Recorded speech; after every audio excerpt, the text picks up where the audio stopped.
feeling low. Hey there, my lemon heads, and welcome back to the Lemonade Stand, or welcome if you are new. My name is Brianna. I'm a certified personal trainer, a big, huge biology nerd, and a hashtag RD2B. That means registered dietitian to be. Today we're here for another installment of my series, Fact or Fiction or Social Media Chats. I still haven't really decided which I'm gonna put in the title. Today we're going to talk about all those functional medicine doctors and all those alternative medicine people we see running amok all over social media. What's that all about, and are they legit? Because they are infiltrating your neighborhood, taking your jobs, and stealing our women. They're not, I'm being dramatic. Before we proceed, if you love science-based health, wellness, and fitness education with some lulz, and lots of dry sarcasm on the way, hit that subscribe button and join the Lemonade Stand. I would sure love to have you here. Without anything further, let's make some lemonade. I was hoping to have some guests come on. I wanted to have one, maybe two licensed healthcare professionals, specifically like physician, registered nurse, nurse practitioner, physician's assistant, something like that. Someone who's a practicing licensed healthcare professional kind of do a sit down with me and kind of share their experience working, their background in healthcare, and share their experience, if any, that they have with like, kind of that area of functional medicine / alternative medicine kind of things that they've seen. But despite putting something on Instagram, like basically putting hey, I need a couple people for this,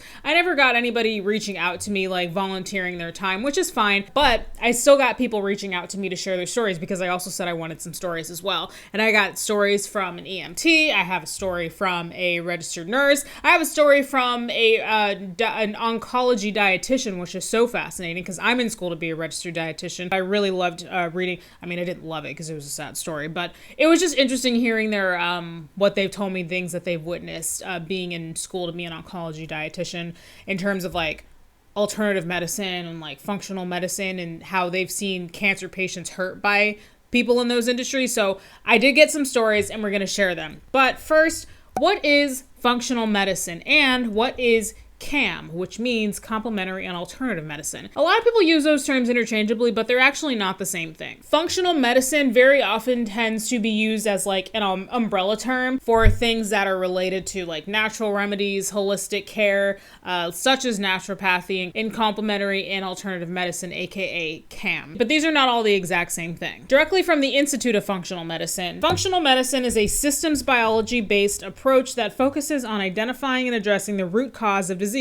Each system or differential diagnosis may be one of many contributing to an individual's illness. From what I gather, functional medicine can pretty much be thought of as the type of practice that seeks to treat the cause and not just the symptom, which is something that is more common in conventional medicine, to just treat the symptoms and not the root cause. Directly from Cleveland Clinic, the functional medicine model of care offers a patient-centered approach to chronic disease management. It seeks to answer the question, why are you ill? So you can receive personalized, effective care for your needs. Functional medicine providers spend time listening to you and gathering your medical history. We use this information to identify the root causes of the illness, including triggers such as poor nutrition, stress, toxins, allergens, genetics, and your microbiome, the bacteria living in and on your body. So then there's also CAM, what I mentioned before, complementary and alternative medicine. From cancer.gov, complementary and alternative medicine, CAM, is the term for medical products and practices that are not part of standard medical care. I do find it telling that that definition did come from cancer.gov, and that was one of many,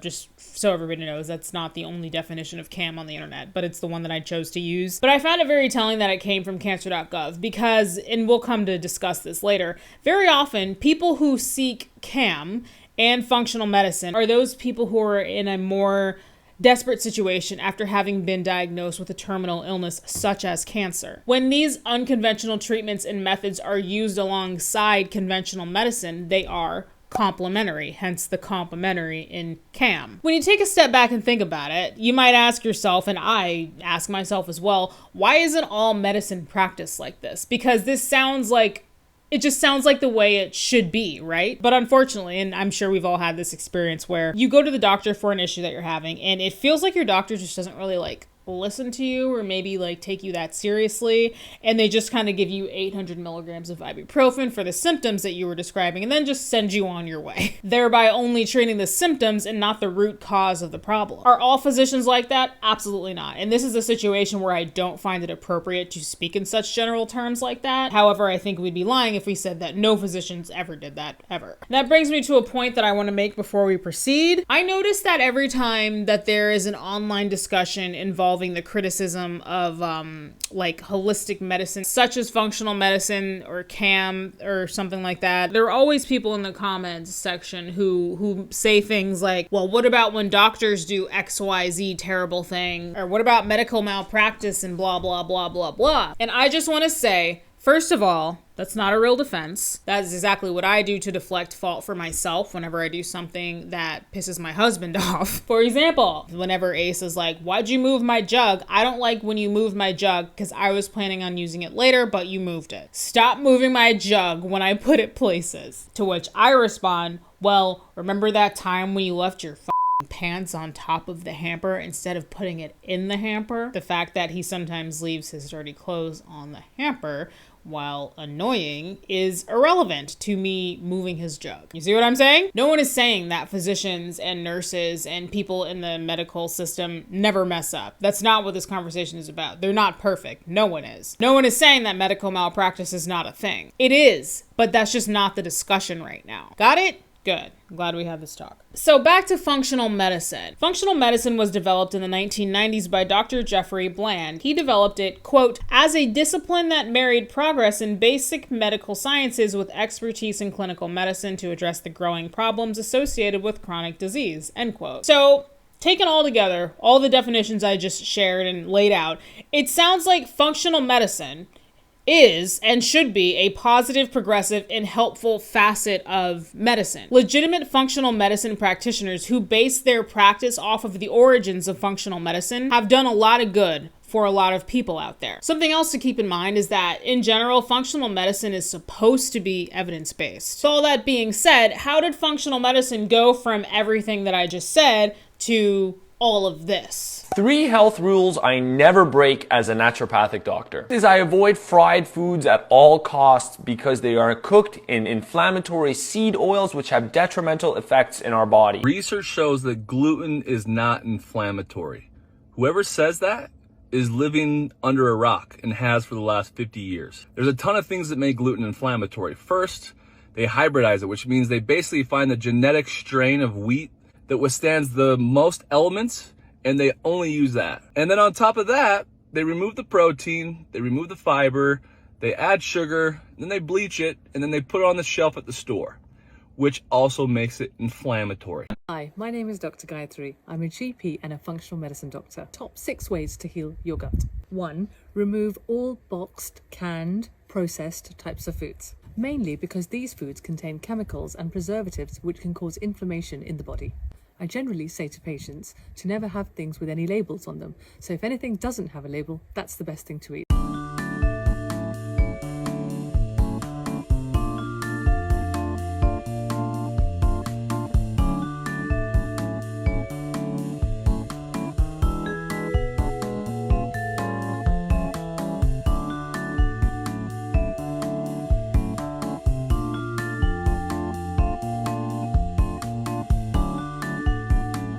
Unfortunately, the rise of health gurus, healers, and wellness influencers has opened the floodgates for charlatans and scammers alike. I keep spilling coffee. And it seems like a lot of them have taken the route of practicing functional medicine as a way to hide their true intent. Many of these people specifically target the sick and the chronically ill.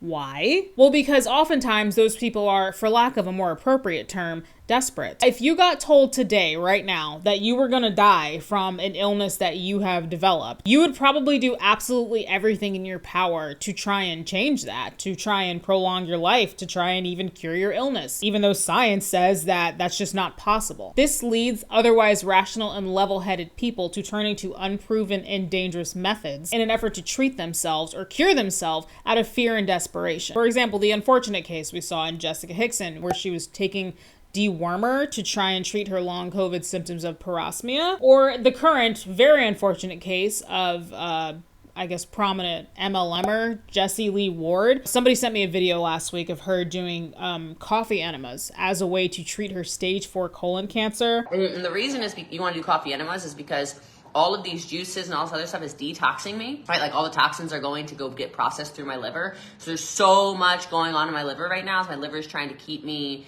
trying to heal me, right? My whole body's trying to heal through the liver, etc. And so you need to help the liver. So that's the point of the coffee enemas, is help the liver, pull it all out.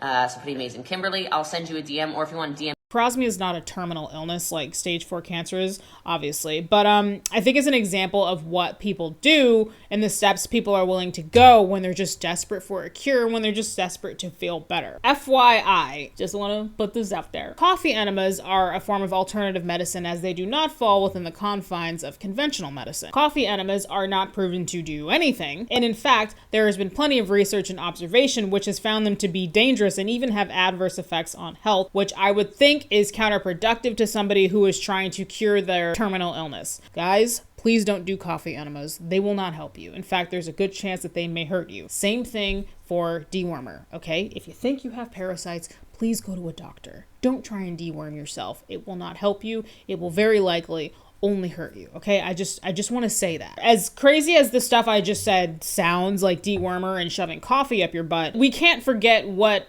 leads people to those things. It's desperation for just a cure and just wanting to feel better. And unfortunately, these charlatans and healers out here who practice functional medicine love to target these people. And the reason I used air quotes just now when I said practice is because it seems like regulation for functional medicine and such can be pretty spotty. Regulation for alternative medicine is super spotty because a lot of alternative medicine treatments are not conclusively proven by science or usually not evidence-based. For example, coffee enemas as cancer treatment. And because many of these treatments are not proven by science, it's easy for a lot of people who are not medical professionals in any way, shape, or fashion to kind of slip through the cracks and slip the functional medicine label on whatever it is they're doing and use that to promote whatever quack science they're shilling. An issue that a lot of legitimate ethical licensed healthcare professionals have with facets of functional medicine in CAM is that sometimes a lot of these treatments lack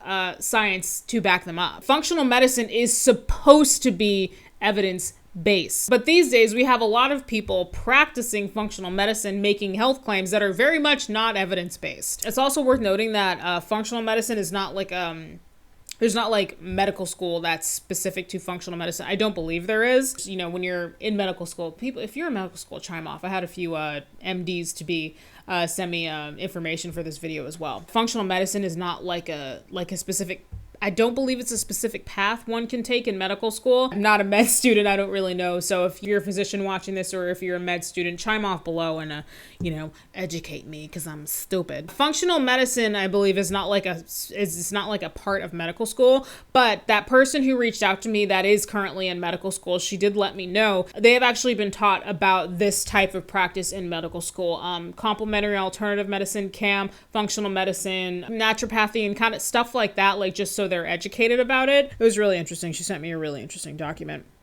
Anyway, a functional medicine doctor is supposed to be a physician. So they've been to medical school, a licensed, legitimate physician. Functional medicine kind of comes in from them going beyond their training in medical school and then adopting the principles of functional medicine and then applying it to their practice. So if somebody says that they're a functional medicine doctor, but they're not a physician, I would say that that's your first red flag. And I think that because there's like not a specific, like, to my knowledge anyway, like functional medicine school, that's why we've gotten to a point where just anybody can adopt the label. Because you're saying, and I have found this is very opinion based, saying that you're a functional medicine practitioner is ambiguous enough, in my opinion anyway, that you won't get in trouble the way you would if you straight up called yourself a physician or like a registered nurse or a nurse practitioner or something like that. But it sounds legit enough that they can trick the unknowing, unaware consumer into falling for and buying whatever powders and snake oils or whatever that they're selling. So why do people turn to these things? And that kind of brings us to our next point. A danger with functional medicine in CAM that's really not even with like functional medicine in CAM itself, but more so with the a-holes that misappropriate these things and who they target. I mentioned before that people who are terminally ill tend to be prime targets, usually because they're very desperate and willing to try anything for a cure and just to feel better. Another vulnerable population are those who are chronically ill, not necessarily terminally ill. For example, people living with autoimmune disease. So like I mentioned before at the beginning, in preparation for this video, I had a lot of healthcare professionals reach out to me and just kind of tell me all the things that they've witnessed. I have witnessed countless cancer patients who have abandoned conventional medicine and opted instead for like their complementary and alternative treatments, but the procedures they were doing are just completely ridiculous and not evidence-based at all. So I'm going to take this opportunity to read a couple stories to you. One is from an oncology RN, registered nurse, and the other one, like I mentioned, is from an oncology registered dietitian in training. Horror story. I'm an oncology nurse practitioner. Unfortunately, I feel like people often prey on cancer patients because there is usually nothing they won't try out of desperation. I have a patient whose family pay for him to essentially sit in a room with TVs on static as a treatment from a functional medicine doctor in Michigan. Not sure what they pay for this, but anything more than $0 is too much. Also, patients all the time want us to prescribe high doses of vitamin C or vitamin K. While these seem harmless, they aren't. I could go on and on. That's true. They are not. Especially vitamin K. Vitamin K is a fat-soluble vitamin. Too much vitamin K could be a lot more detrimental than too much vitamin C. And then I sent a message and I said, I asked, like, I need to know more about this TV static treatment. Like, what is that about? And they said, from what the patient would tell me, and without me trying to sound too judging with questions, he says he sits in a room with a bunch of TVs on basically a static channel. This is a metastatic cancer patient, but I have to try not to be too judgmental because I've had a patient fire me because she swears sugar feeds cancer, and I told her I disagree, and I work off evidence-based practice, and there just isn't data to support that. There's not. I've had many patients go to Mexico for holistic treatments that range from coffee enemas to hyperbaric chambers or high-dose vitamins. Man, I could go on all day. I responded and said, I think I know the answer, but still have to ask. From your experience / things you've seen, have any of these alternative treatments from functional medicine docs / alternative medicine doctors / healers ever worked? Like, have you ever seen improvement or remission of one's cancer that you can attribute to these treatments? They responded, absolutely not, and giving them all the benefit of the doubt in the world. This could be skewed by the patients doing these type of wild treatments are usually very advanced cancers. So would it be different in an early stage? Doubt it, but we don't see that as much. Kills me that people really think some of these treatments, like a coffee enema, for example, are a cure. Like, people, I assure you, if all I had to do was give you a coffee enema opposed to cytotoxic chemotherapy for a cure, I would do that. We are not withholding some magic cure to make money. But I'm sorry, Linda, there is just no evidence that high doses of vitamin C will cure your wildly metastatic cancer. I'm sure Linda was a fake name. Oh, another weird one I remember from a coworker's patient was dandelion root for breast cancer. She didn't want any type of treatment, and instead she was putting dandelion root on her skin. Ended up with fungating breast mass. I mean, I have stories for days. How much time do you have? Fungating? Did I say that right? I need to look that up. What is that? Fungating? Fungating breast cancer is a rare... Oh! The photo just came up. I was not expecting that. Okay, this is graphic. Fungating breast wound is a rare manifestation of locally advanced breast cancers that occur due to the infiltration of malignant cells. Yeah, I definitely can't put this on the screen. Oh my God. And they were putting dandelion root on that? She didn't want any type of treatment. Oh my goodness. Sorry, the camera cut off. I don't know where the camera cut off. I was looking up fungating breast cancer and it is extremely graphic. I don't think I can put it on the screen. This person didn't want any type of like real treatment. Oh my God. I like this comment that you made up here. We are not withholding some magic cure to make money. Something that a lot of people who trash all over conventional medicine and defend basically quack science and illegitimate functional medicine and alternative medicine and just that crazy stuff that's just not proven conclusively by science. They love to think that big pharma is out to get all of us and is making people sicker and like is withholding a cure. No, they're not. Okay. They think everyone who works in the healthcare industry gets like a paycheck from big pharma and thinks that like somebody somewhere is withholding the cure to cancer. No. So thank you for saying that. There's more. I said, I've researched color therapy before for a video of my True Science series. I wonder if that's related. And did light therapy do anything to your knowledge? Okay, I think this is a different person. Where is the original messages? I'm sorry, hold on. So I'm sorry, I guess I lost the original message that they sent me because they mentioned this person, this is the registered nurse that mentioned something about they saw somebody doing light therapy to treat their cancer, and I was asking if this light therapy did anything to work, like resolve the cancer. They responded absolutely not. About 6 months later, she came back to us with a lot more cancer and she started conventional treatments. So now she's getting chemotherapy. Unfortunately, she just waited longer to get it, which means she was much sicker when we started. Her cancer is not curable, and typically for this diagnosis, our patients usually live around a year, and she has been alive since diagnosis around a year and a half ago. So did light and vitamin therapy give her 6 extra months? I don't know, but I doubt it. Okay, here's another one. Here's that person studying to be an oncology dietitian. Oh my gosh, do I have stories. I'm studying to be an oncology dietitian, and I worked with an oncology dietitian in private practice.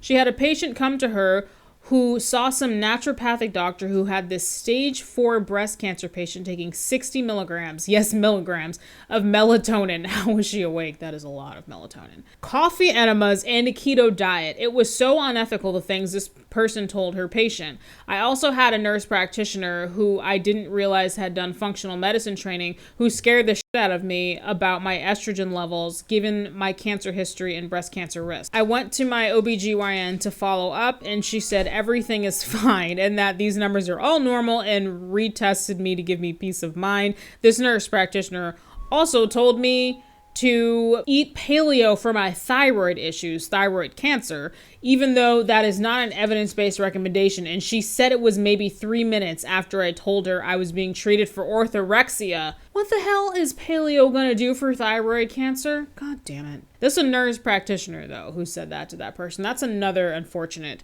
event, I suppose. That's why before, when I'm like talk about this stuff, I try to make it a point to stress legitimate, ethical, licensed healthcare professionals, because not all licensed healthcare professionals practice ethically, unfortunately. A distinction that I actually forgot to make that I wanted to make while filming this video was a distinction of naturopathy from functional medicine, because it was just mentioned before in the story that was being told, but I did not elaborate more on it. So in my opinion, naturopathy, and I feel like in the opinion of a lot of people, especially healthcare practitioners, naturopathy is a lot more fast and loose than functional medicine. It's probably the most fast and loose out of all alternative medicine. So naturopathy is considered alternative medicine. Naturopathy is basically a system of practices that uses natural remedies to help the body. A naturopathic doctor is not always a medical doctor. In fact, the practice of naturopathy is actually restricted in some U.S. states. It's actually illegal in some states. I know in the state of Florida, it's actually illegal to practice naturopathic medicine. So naturopath is often compared to pseudoscience because a lot of the quote unquote natural remedies that are used are not proven conclusively by science to do anything. I just wanted to make that distinction. I feel like I didn't talk enough about naturopathy in this video, and I wanted to. So I just wanted to make that distinction from functional medicine, although a lot of people sometimes kind of put naturopathy and functional medicine in the same caliber. And to be fair, sometimes it is. Sometimes functional medicine practitioners, quote unquote, do a lot of woo-woo pseudoscience stuff, which are things you may see in naturopathic medicine, but there's still a distinction to be made, and I wanted to make that clear. I have another testimonial from a healthcare professional that I like to read. This person is actually a first responder. They are a paramedic, and this is just a really short bit that I wanted to read. I am none of those, but I am a paramedic. It's not as common, but I have happened across a few patients with poorly controlled medical conditions due to supplements, Sky Daddy, I presume she means a god, or meth healing their conditions. So they gave themselves a legitimate medical emergency. This perspective is interesting because remember, EMTs are first responders. In the event of a medical emergency, they are called to the scene, and they're typically the first to act. Here's more from them that I wanted to read. They didn't really give me any one specific story, but they did share with me a few bits and pieces of things that they've seen during their time as an EMT. I've got a few stories that pop into my mind, most memorable of which was a lady who insisted her blood pressure and diabetes were controlled via prayer and lavender oil and had refused to see a doctor on account of someone had told her she didn't need to anymore. Wonder who that person was. And several self-proclaimed midwives for OB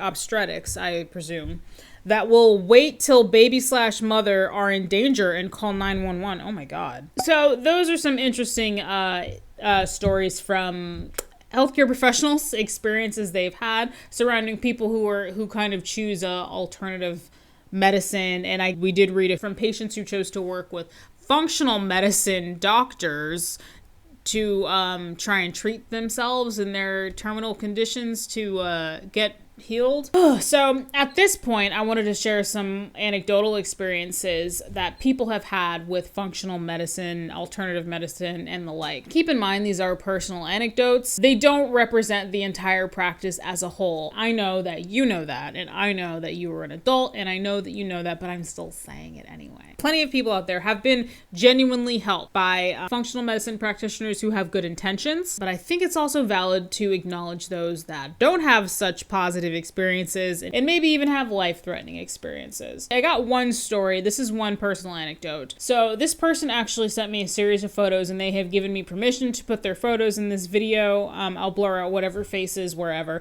but they said that I could use these pictures of them, and the pictures are important to kind of see how you can kind of just look at her and tell how her health changed being while being under the practice of functional medicine, alternative medicine, and stuff like that. I have several autoimmune diseases: lupus, FM, fibromyalgia, Sjögren's. I can never ever pronounce that right. Sjögren's? We're gonna go with Sjögren's. And tried functional medicine. Obviously, I needed actual medication and blood work and physical therapy, not a chiro or acupuncture. Spent many years undoing the damage. At the time, I was severely traumatized by the medical field after having my youngest son by C-section and having a pulmonary embolism. And then I asked, have you ever visited a functional medicine doc? And they said I spent several years doing a whole holistic journey. I was very deep in the woo, as they say. Insurance didn't cover any of it either, so I wasted money on top of everything. I went from looking like this, see the photo, to this. This is why Autumn's appearance scares me so much. I presume she means celebrity trainer Autumn Calabrese. I asked, OMG, so you lost quite a bit of weight. What kinds of things were you doing? Do you mind if I share a convo? Blah, blah, blah. For lupus, I was not taking medication that a physician would prescribe. I was doing things like special tea blends that actually made me worse. I was seeing a chiro and some BS therapist that hovered her hands over me and basically prayed. It was dumb.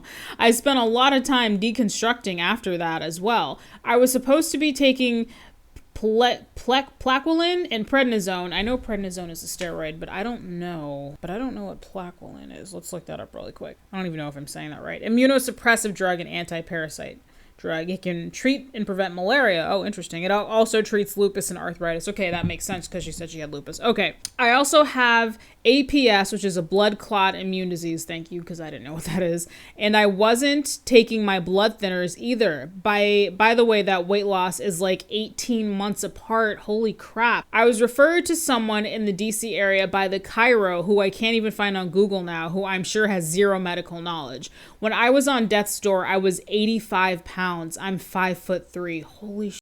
This was my daughter's wedding a year from the before pic. I destroyed my kidneys and lungs, needed IV infusions and Benelista and high-dose steroids. Okay, we're gonna look that thing up too, because I don't know what that is. Benelista? That's what I see coming up. Immunosuppressive drug, which can treat lupus. Okay. Took me about a year to start putting weight back on, and I said, OMG, wow, 85 pounds. So how long were you on this alternative medicine kick? About 18 months or so. I didn't stop. My body shut down from all of it. Hardly any carbs. No added salt/low salt, low protein. I think I ate about 1,300 calories a day. I didn't have any movement, not even yoga. That's why when I did do Beachbody, I didn't even look the diet part. I'm kind of trying to edit here to what I believe she's trying to say, because I worked with a professional dietitian/nutritionist. You name the body function and it was jacked. I fainted several times a week, had nervous system/palpitations. Only once I was hospitalized did things turn around. I asked a question to follow up about the chiropractor, because she said she's pretty sure they had no medical training. I said, did your chiropractor have a doctorate degree? If so, what was it in? They said, I couldn't tell you. This was in 2010, 2012 timeframe. I've moved several times since, and I was very traumatized by the entire experience. After my hospitalization, I got very serious about taking my meds and gaining weight. A little too much gain, lol. The high-dose steroids saved me, though. I can't even tell you how I didn't see my appearance and walk straight into an ER. Wow. That's a hell of a story. I'm also 5'3" and I cannot imagine weighing 85 pounds. I can't imagine weighing like less than like 120 pounds, honestly. That's scary. Something else that I think is worth noting before I said these quacks tend to target people who are not just terminally ill, but also people who are chronically ill, such as autoimmune disease like lupus. Lupus is an autoimmune disease. While lupus is not a terminal illness, it is a chronic illness. And it's unfortunately not surprising to me that that person was targeted and told that XYZ could fix her lupus, and oh, it just sounds like all hell broke loose, and it sounds like she got to a really unhealthy point. I'm glad you are better. So another story that I can also think of to add to this, which is not my story, but is actually the story of 24-year-old Lee Schwarzenberg. If you watch my True Science series, I actually talked about him in last month's episode about Stanley Burroughs, the jackass who invented the Master Cleanse diet and was twice convicted of practicing medicine without a license. So Lee Schwarzenberg was a 24-year-old man who was diagnosed with terminal cancer. I believe it was leukemia. And he basically, like a lot of people in that position, was scared and desperate to try and just cure himself and just heal. So he unfortunately wound up in contact with this Stanley Burroughs guy, and Stanley Burroughs basically convinced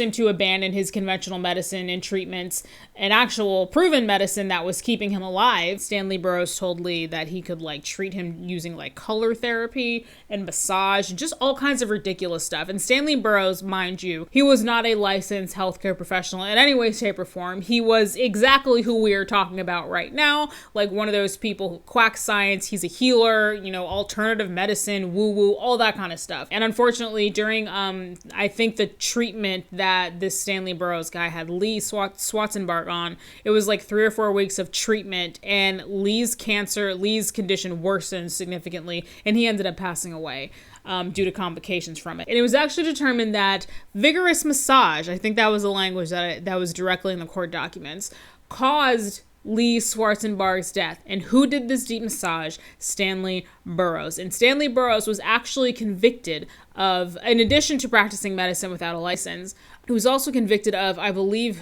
was it manslaughter? I think it was either manslaughter or second-degree murder, because it was determined that he caused Lee's death. However, the murder charge was overturned, which still don't understand that, but whatever. I'll link that video below.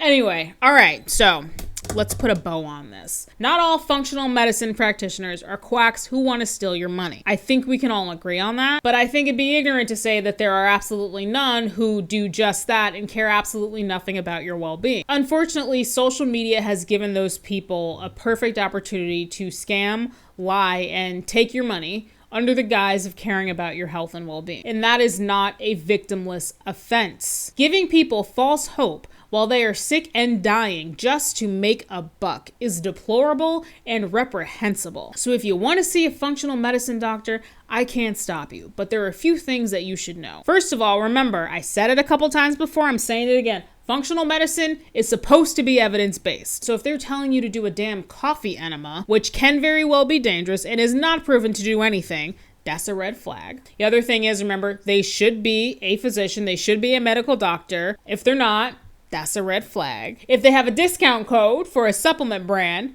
that's a red flag. If they're in a multi-level marketing company / pyramid scheme, that's a red flag. If they recommend something to you or prescribe something to you that's not conclusively proven by science, for example, prescribing a bunch of medications to treat or cure some disease that you have, a chronic illness or a chronic illness or a terminal illness, that's a red flag. All right, well, I think we can close the video there. That was very much an opinion-based piece for me. I mean, I did cite plenty of research and, the definitions, and there's a gnat in here. At the very least, I hope that was entertaining, and at most, I do hope it was helpful to you. Thank you to everybody who shared their stories with me and shared their experiences. I really appreciate it. So, if you made it to this point, thank you very much for watching. I really appreciate it. If you enjoyed this video, hit the like button. If you enjoyed me and my face, why not hit the subscribe button to see more of my face? Thank you once again for watching, and I will see you in the next one. Queen Lemon, over and out. Oh, well, first of all,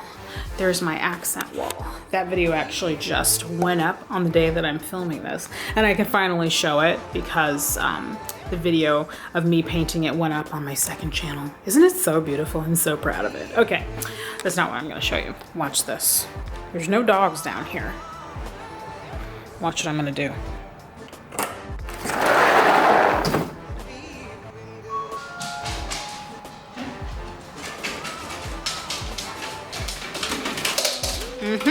That's all I have to do. One more, there she is. Everybody has that thing that they do, you know, like maybe it's like you open the closet door, or like some door opens or they hear a bell that just gets your dogs up and it's just like, oh, something's moving. And for us, it's opening the sliding back door because they know that means now they get outside time. It's a really nice day, so they're basking in the sun. Excuse that. That's a ongoing home improvement project. Looking forward to sharing the final product with that. That's gonna be a really cool fire pit. You guys don't care about my home stuff. You guys care about my dog. It's okay, I know you do. Alpha's peeing like a good girl. And then Onyx is about to pee on her pee in 3, 2, 1. There he is. Yes, because that's his spot. And then there's Zeus laying like a good boy. He's catching his tan. Oh God, there's Alpha laying down. This is what they do. They just like bask in the sun.